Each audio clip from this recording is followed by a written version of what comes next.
So if you're currently watching this, I'm probably going to make an educated guess and say that you're dropshipping. Got it!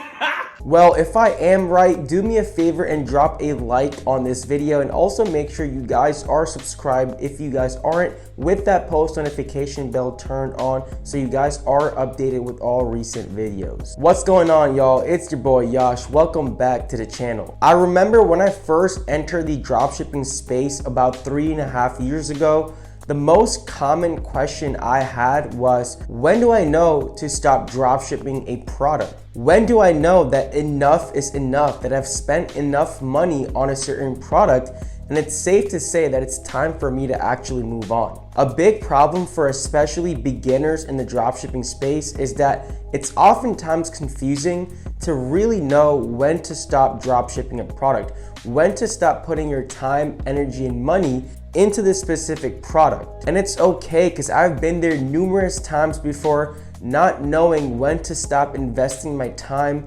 money, and energy. Therefore, I wanted to make this video to simplify things and what I really look for in a product personally that will help me decide whether to keep going or whether to cut back on that specific product. Furthermore, I'm also going to be sharing some key insights and strategies I've learned myself through experience over the past 3.5 years, simply through trial and error. Not only are we going to be taking a look at some back-end things, but also more importantly, some of your Facebook ads metrics that will help you decide whether to stop on that product or to keep going. And I honestly can't even emphasize how important this really is to make sure you're utilizing your budget as efficiently as possible. More than that, your time and your energy that's going into your Shopify dropshipping store. Sit back, relax, take some notes, and let's get into this video. So ladies and gentlemen, I do want to really quickly go over a checklist with you guys, and these are all the essentials you guys should already have in place for your Shopify dropshipping store in order to ensure that you're maximizing the results of the product that you're going to be testing through Facebook ads. Obviously, not only does it depend on the metrics, which we'll get into in just a little bit, but all the back-end things and the front-end things have to be congruent and aligned, again, to maximize that potential of that product you're going to be testing. First and foremost, you want to ensure that you have an optimized landing page or product page, meaning you have HD pictures, you have a clean description that has good grammar, no spelling errors, all the spacing is congruent, and you have essential breaks in your description as well, so it's easy for the potential customer to read and make out. Furthermore, you also want to ensure that your color schemes are as congruent as possible. You don't want too much going on your store. You don't want to have 7 or 8 different types of colors. Trust me, I have seen stores like that. My rule of thumb is that I usually have 2 to 3 color schemes on my entire store. That means your header, footer, buttons, all of these different things, your background, these should have some sort of congruency in order for them to flow nicely and have them go together. This will ensure your store gets a sense of trust and confidence, and also does not look spammy and dropshippy. When it comes to the pricing of your product, I always like having some deal. I usually price my products at 30, 40, or 50% off. I usually don't like to price them over 40 or 50% off because that does devalue your store, let alone your product. Now, when we're talking about any other huge sale, for example, for Valentine's Day, Mother's Day, Black Friday, Cyber Monday, Thanksgiving, Christmas, it's okay to have, 70, 80, even 90% off, because people are essentially price shopping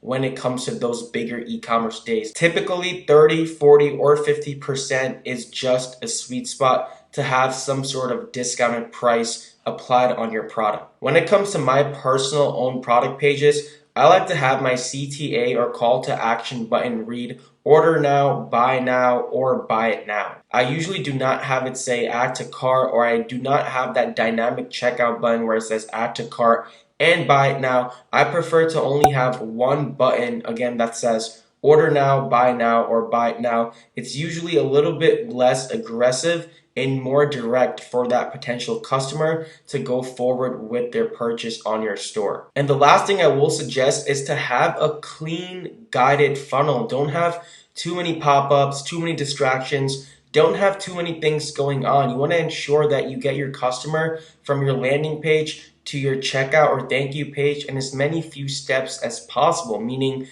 from the product page, have them direct to the cart page. From the cart page, have them direct to the checkout page. I know a lot of people say, from the product page, have them directly go to the checkout. I do prefer to have your potential customer to go to the cart page to ensure, they have all the things readily added in their basket, in their cart, and making sure they're not really missing out on anything, especially if you have cross sells, bundles, and upsells and stuff like that going on your store. And personally, I really haven't seen a decrease in conversion rate on my stores. Most of my stores does have a conversion rate between 3 and 4% when I guide them from the product page, cart page, and checkout page. Second, your product, and this is absolutely king when it comes to Shopify dropshipping if you already do not know. Your product is obviously the main factor that's going to be driving you sales, and you want to make sure that product has some sort of wow factor and it has some sort of impulsiveness to it.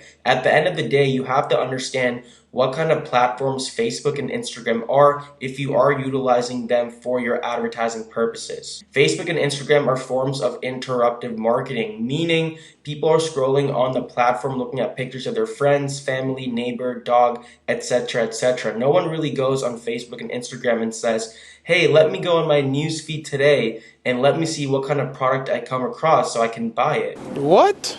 Bro, what are you talking about, man? I mean, ask yourself, when have you really woken up in the morning or whenever you're just at home, gone on your phone with the intent of buying something from Facebook and Instagram? Instead, you're probably going to go on Amazon or Google because you're intending to buy something. On Facebook and Instagram, your intent is not really to buy something when you are browsing through the social media platform. And that's why it's so important to have some sort of unique factor attached to that product. You also want to make sure, is your product a problem-solving product? Is it a conveniency product? Does it make a specific task easier? Does it aid with a specific task or problem? Does it get rid of it at all? And if not, is it a passion product? How can you leverage that product to your potential customer? It's very important to know your ideal buyer persona, meaning who your ideal customer or customers are going to be for that individual product. And last but not least, make sure your product does relate to a unique commonality. Is it a want product?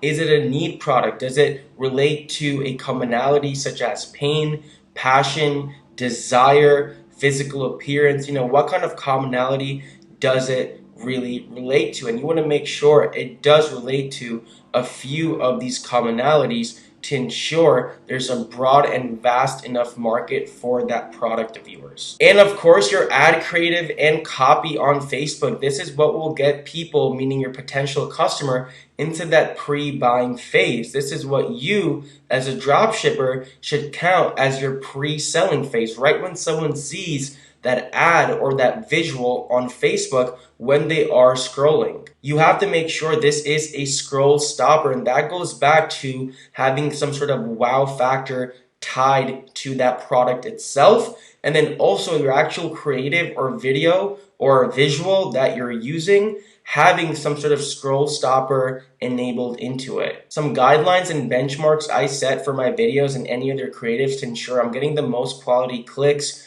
on that ad, leading traffic to my website, are having, first and foremost, the video in HD quality. I've seen so many people with grainy looking videos, guys. That is absolutely not going to divert people into, other aspects of your ad or continuing watching your ad at least. So make sure it has 720 or 1080p quality. Also make sure your video is about 15 to 45 seconds in length. Those are the kinds of videos I've seen perform best on the platform. You do not want it to be too long. people's attention spans are getting shorter and shorter these days. Moving on, you also want to ensure your video has some sort of watermark in the middle or corner or some sort of logo that represents your brand. Again, that can be the middle or corner, bottom. It doesn't really matter where it is. As long as you have something that represents your brand, this forms trust, and it also prevents other dropshippers from stealing your creatives. I also always like to have some sort of captions on the bottom. I don't overdo it, but some sort of supporting captions that talk about the product, that bring awareness about the product, that focuses on the features, benefits, end result, etc., depending on the product and what the nature and use of that product is. And I also like having some mild background music or some voiceover form in my videos, so that way it's just not a bunch of different clips playing without any sound. And you want to make sure that video that you're going to be culminating and finalizing has some sort of thumbnail that is corresponding to it. This thumbnail should essentially try and grab that potential customer's attention when they're scrolling on Instagram or Facebook. Just like how this YouTube video that you're watching now had a thumbnail that led you to actually click the ad because you were curious, because you wanted to learn and find out more. Also make sure your Facebook ad has a corresponding and relevant thumbnail that looks nice and clean. Usually I like to have the product, the center focus on my thumbnail. Sometimes I like having a border or some text, maybe a few words to have it stand out. I'm going to try and put a thumbnail somewhere on the screen of one of my previous products so you can see what a nice and good thumbnail should really look like. A lot of people do neglect thumbnails, but I think it's very important. It can affect a lot of factors like your CTR, also known as click-through rate, engagement, and a whole bunch of other things as well. Simply ask yourself, oh, if I saw this thumbnail, if I saw this preview of this video, would I go ahead and click on it, or would I just continue scrolling past it? That's a good way to ensure that you have a proper and nice thumbnail. Now that all that is out the way and you have ensured you have that checklist fulfilled, let's get into a little bit with Facebook ads. Now, for any product that you're about to test or just started testing, guys, you have to know this, and it's called break-even point ROAS, also known as BEP ROAS. When I first started testing products, I did not know this was even a thing and how important this specific metric, break-even point ROAS, was. You stupid. Essentially, your break-even point ROAS is the ROAS, the return on ad spend that you need for a certain ad set and or campaign in order to at least break even, meaning the amount of money that your campaign, ad set, or ad is inputting and also outputting, meaning the amount of money that you're receiving from that ad is at a break-even point, which means you're not losing money, but you're also not gaining money. You're at a break-even point, and that is what break-even point ROAS contains. So break-even point ROAS is very important. Just because you have a 1.5, 2, or 2.5 ROAS, it does not mean that you are profiting, or it does not mean that you're losing money. This is very important to know because at the end of the day, ROAS, to my experience and to my beliefs, is one of your most important metrics when it comes to Facebook ads. So to break things down and make this a little bit simpler, let me actually give you a real life example that you can follow and then also implement when it comes to your product on Facebook ads. Hypothetically, let's say your product cost on AliExpress or whatever supplier you're using is $5 and it costs you $1 to ship that product, which means your total cost is $6 per unit for that product. Now, let's say your selling price is $24.99 or about $25, which is really good. I always recommend to have your products marked up at 2.5 to 3x more its total cost price. Anywho, your break-even point is basically your gross profit, which means that is your revenue minus your COGS, which stand for cost of goods sold. That is your gross profit, and that is your break-even point value or number. And your break-even point should be your selling price minus cost price minus shipping fees. So that means $24.99, which is your selling price of that product, minus $6, which is also $18.99 or $19 if you round it for this example. This results in a break-even point, a break-even value of $19. This means that if your ad spend is $5 and you get a sale, you profit $5. And if you spend $20 in ad spend and you get a sale, you're losing $1. In terms of ROAS, your break-even point ROAS, right? This is your selling price divided by your break-even point, which is the $19. So it would be $24.99 divided by $19, which equals at a 1.32 break-even point ROAS. Meaning you need a ROAS on any ad set or any campaign of 1.32 or higher to be profitable. If your ROAS is exactly 1.32, that means you're not losing money, but you're also not making money. Obviously, the higher ROAS you have, the better. A good ROAS when you initially start testing or scaling should be between 2 to 4, but obviously this depends based on different criteria, based on different scenarios, and on the product itself. So let's get into a little bit deeper when it comes to some analytics when it comes to Facebook ads.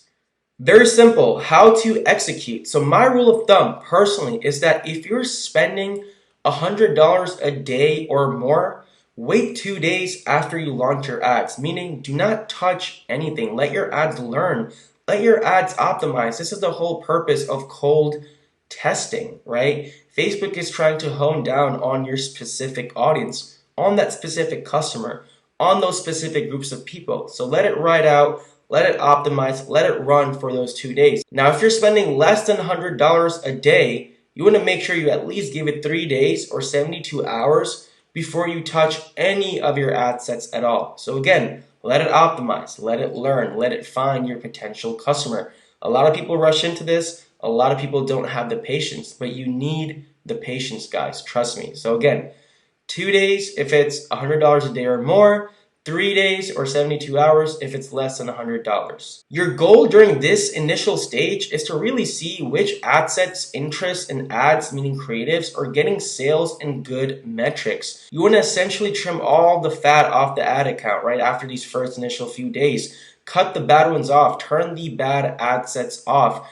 Your goal during this phase should be to achieve your break-even point ROAS overall. You at least want to be breaking even or losing a very little amount of money. The ideal metrics I look for my ad sets after these 2 or 3 days, depending on how much you're spending, is you want your cost per click under $1, guys, all right? And you also want your click-through rate or CTR between 2 and 4%. That is usually a good number when it comes to cold interest targeting. And last but not least, you want your CTR to be below $30 ideally. I know CPM is super hard to control, and sometimes Facebook is just not on your end, especially during Q4. There's going to be a lot of bidding wars going on Facebook, and I understand that, but it's still very possible to achieve CPMs of $20 and $30 and even below that. So again, CPM $30 or below is where you should be really aiming for overall. Now, if you do get no purchases, right? Let's say you let it run for 2/3 days, and if you get no purchases, refer back to the checklist, the essentials checklist that we were going over on the first slide, and see if you can improve anything right away. Your landing page, your product, your ad copy, your creative, right? See what you can improve. Don't be stubborn about that. It's okay to take a step back, to take 10 steps forward. Let's get to where you can actually judge to what's going on after those initial 2 and 3 days. So on the 4th and 5th day, you should be really improving on any components you can on the actual front end, meaning your website, your offer, your pricing, your ad, so on and so forth. You can also test new ad sets to the ones that are already working. Let's say on the 2nd and 3rd day, you got some sales from 3 or 4 ad sets out of the 10 or 15 that you initially started testing. Go ahead and horizontally scale or horizontally test, meaning test 3 to 5 new ad sets in a CBO or an ABO campaign. If you did start with CBO, then obviously make a complete new campaign because you don't want those ad sets, those new ad sets, to overpower the current ones. And if you did start with ABO, with ad set budget optimization, you can very easily just replace some of the old ad sets or interests that you turned off with 3 to 5 new ones. An industry standard conversion rate when it comes to Shopify dropshipping is 2 to 3%. So if your conversion rate is below that 2 or 3% threshold, then it's probably something in your landing page or your funnel or your checkout page. So again, make sure your funnel is guided and you apply some of those tips that we discussed before, because this is very important and your conversion rate has to be consistent and somewhat sustainable if you do want to go ahead and scale up. Overall, guys, if I'm not reaching my break-even point ROAS in general, meaning collectively, at least by day 5, I typically cut out the product. Now, I look at my break-even point ROAS or all my metrics in days of 2 and 3. You never want to make a judgment only on day 1 or just on one day itself, because fluctuations and inconsistencies are normal with Facebook, yet alone with any sort of paid media social platform. And that's because the algorithm, the machine learning, the quality of traffic is changing on a day-to-day basis. So when you do make these judgments, make them on days of 2 and 3. And obviously, if your break-even point ROAS is not being reached, that may mean to cut out the product after you have really best implemented all of the practices that we talked about before on that essentials checklist. This is usually how ad phases go about for a potential winning product. The first 2 or 3 days, you might be slightly unprofitable or, maybe breaking even if you're lucky. Some products pop off harder than they do. I've had products that have been profitable since day 1 or day 2. The next stage, meaning day 4 to day 5 to day 6 and onwards, you should be above that break-even point ROAS, meaning you should be profitable. And after that, it should be maintaining that profitability through those inconsistencies like I mentioned before, meaning focus on your AOV, your average order volume. Can you do volume discounts, quantity breaks, implement pre-checkout cross-sells, post-purchase upsells, make sure you have abandonment cart email sequences set up through apps like Klaviyo or Abandonment Protector. Have text message sequences set up through apps like SMS Bump. Your back-end revenue is just as important as your front-end revenue. As e-commerce entrepreneurs, as e-commerce business owners and store owners, you want to be trying to really maximize your revenue and trying to squeeze as much out of you can from your customer. You may or may not be at that stage just yet. These are things that you want to have set up from the get-go so you can maximize your product's potential on Shopify and on Facebook. The most important thing that I've learned over the past 3 years from testing dozens and dozens of products is not to be emotionally attached to a product. Yeah, it makes sense that you've put a lot of your time and energy, you've spent time developing the product page, getting the creatives, contacting your supplier. Trust me, I completely get that, but that's the name of this game.